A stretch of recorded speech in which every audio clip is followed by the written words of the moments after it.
नमस्कार।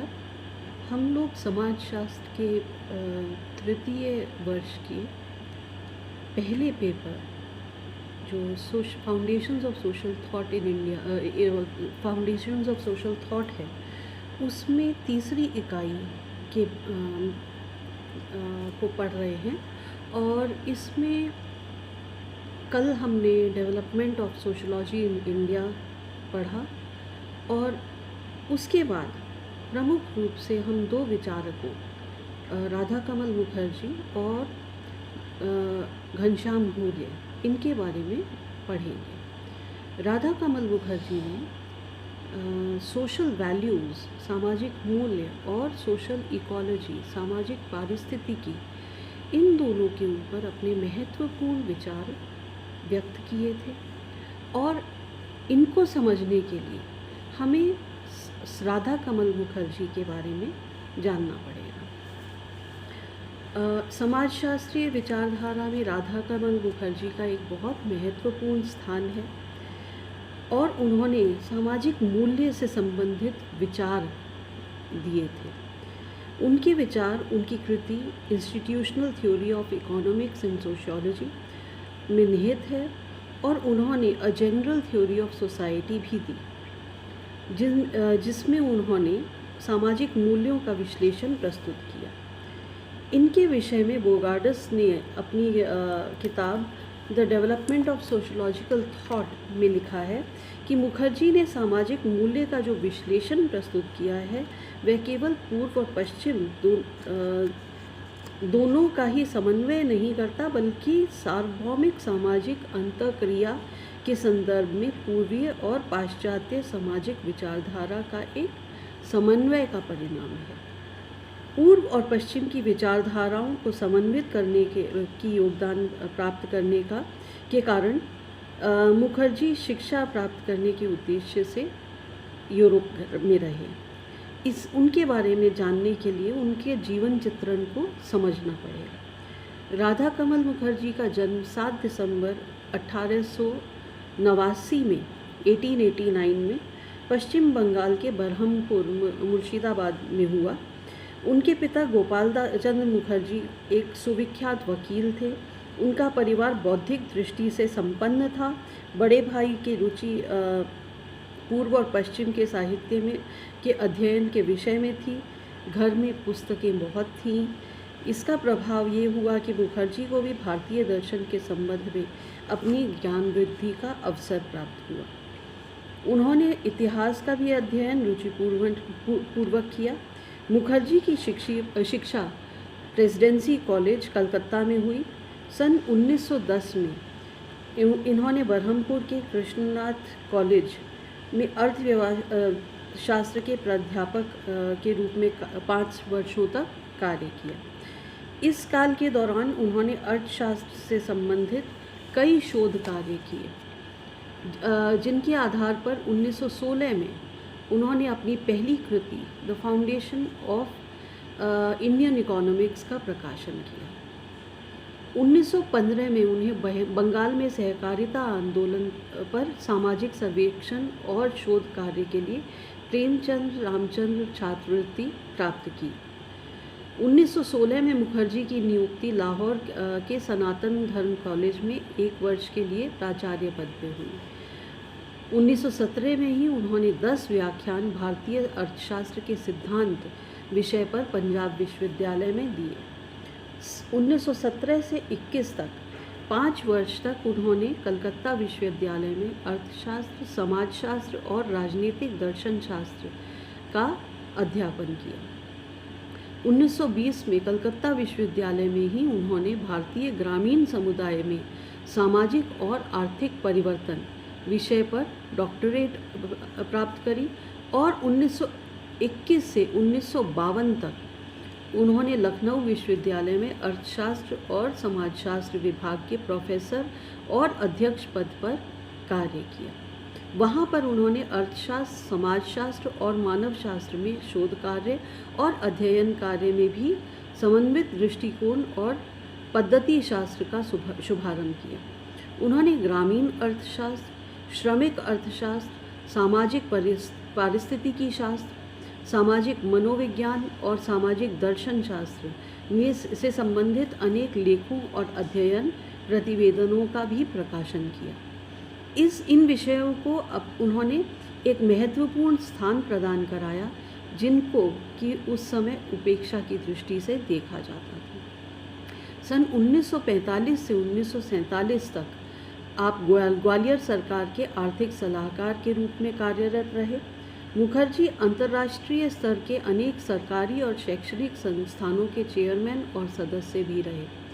1946 में आपने FAO के अर्थशास्त्र और सांख्यिकीय कमीशन के अध्यक्ष चुने गए और सन 1955 से 58 तक उन्होंने लखनऊ विश्वविद्यालय के कुलपति के पद को स्वीकार किया।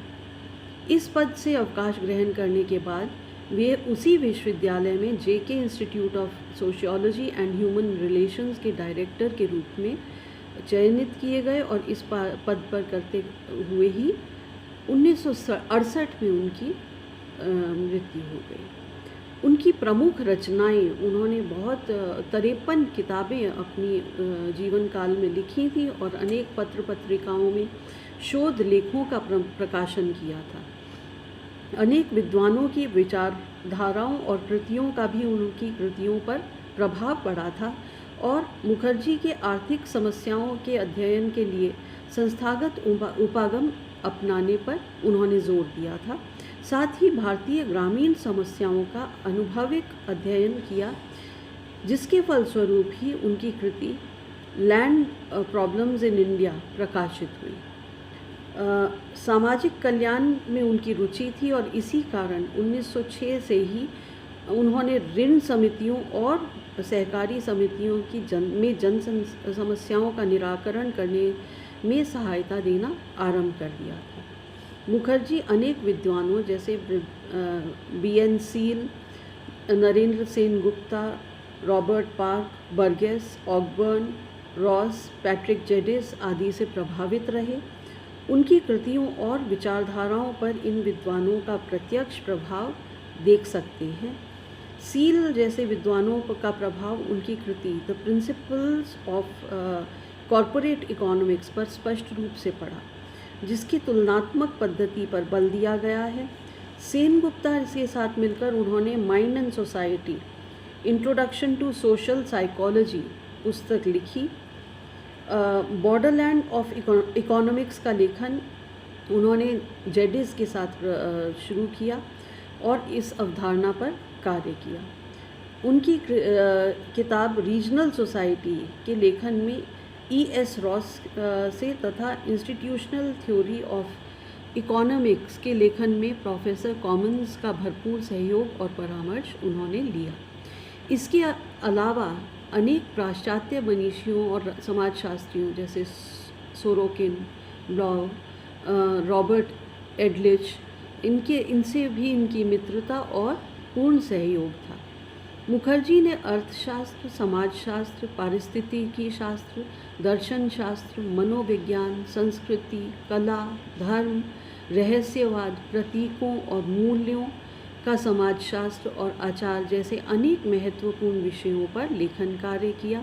जीवन के अंतिम वर्षों में उनका रुझान आध्यात्मवाद पर गया और उन्होंने भगवत गीता पर एक विस्तृत टीका लिखा, जो मृत्यु के उपरांत the song of the self supreme नाम से प्रकाशित हुई। इनकी प्रमुख कृतियों में the foundation of Indian economics 1916 में प्रकाशित, the principles of comparative economics 1922 में प्रकाशित, डेमोक्रेसीज ऑफ द ईस्ट 1923 में प्रकाशित, बॉर्डरलैंड्स ऑफ इकोनॉमिक्स 1925 में प्रकाशित, रीजनल सोशियोलॉजी 1926 में प्रकाशित, माइंड एंड